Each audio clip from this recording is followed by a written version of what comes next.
আসসালামু আলাইকুম গাইস, কি অবস্থা তোমাদের সবার? আশা করি সবাই ভালো আছো। তো তোমরা অনেকেই জিজ্ঞেস করতেছো অনেকদিন ধরে যে ভাই বিয়ার র্যাঙ্কের একটা বেস্ট ক্যারেক্টার কম্বিনেশন দিন। সো সেই জন্য তোমাদের সাথে আমি শেয়ার করলাম আজকে আমি যে ক্যারেক্টারগুলো নিয়ে খেলি সেই ক্যারেক্টারগুলো তোমাদের সাথে শেয়ার করব। তো ফার্স্ট অফ অল আমাদের নিয়ে নিতে হবে ম্যাক্সিম ক্যারেক্টার। ম্যাক্সিম ক্যারেক্টারের অ্যাবিলিটি সম্পর্কে তোমরা সবাই জানো। তো আমরা দ্বিতীয় ক্যারেক্টার নিয়ে নেব মোকো ক্যারেক্টার।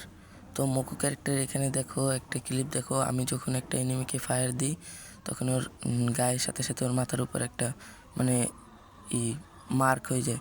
মানে ওই জন্য আমরা দূর থেকেও বুঝতে পারবো, যে দূর থেকে মারলেও বুঝতে পারবো যে এনিমিটা কোন দিক থেকে কোন দিক যাইতেছে।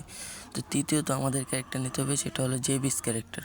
জেবিস ক্যারেক্টারটার অ্যাবিলিটি হলো আমরা যখনই আমাদের মাশরুম থাকবে তখন আমরা যদি মানে কোনো এনিমি যদি আমাদের গায়ের উপর ফায়ার করে, দেখো এখানে একটা ক্লিপ দেখো, আমার গায়ের উপর যেই ফায়ার করছে একটা এনিমি, যেই আমার গায়ের উপর ফায়ার করছে আমার কিন্তু এতক্ষণে মারা যাওয়ার কথা, তো আমি মারা যাইনি।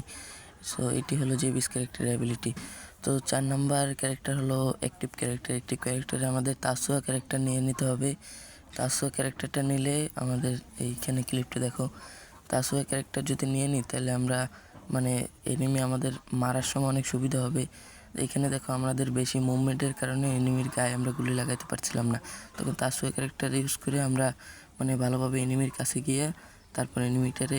সো তোমাদের এরকম করে এই সব ক্যারেক্টারগুলো মানে ভালোভাবে মানে কয়েকবার প্র্যাকটিস করলেই সব হয়ে যাবে, মানে সব হাত চালু হয়ে যাবে।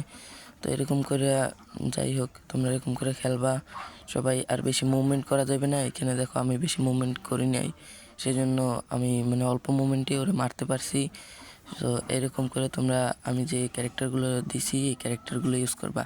আর পেট হিসেবে রাখবা, তোমরা অনেকেই বলো ভাই কোন পেট রাখবো কোন পেট। তো তোমরা আমি যেটা রিকমেন্ড করি, তো তোমরা জেরিল পেটটা রাখতে পারো, কারণ জেরিল পেটটা রাখলে এখানে অনেক সুবিধা আছে। আর যে ব্যাকপ্যাক রাখবা, যে যদি বিয়ার র্যাঙ্ক খেলো তাহলে ব্যাকপ্যাক রাখবা, আর যদি সিএস র্যাঙ্ক খেলো তাহলে রাখবা যে বনফায়ার নাইলে পকেট শপ। সো যাই হোক এখানে আরেকটা ক্লিপ দেখো, আমি আরেকটা এখানে আমি আবার ট্রেনিং রোডে চলে আসছি তোমাদেরকে দেখানোর জন্য। তো এখানে ক্লিপটা দেখো, যে এনিমি আমার একটা ড্যামেজ দেওয়ার সাথে সাথেই আমার লাইফ কিন্তু কমে গেছে।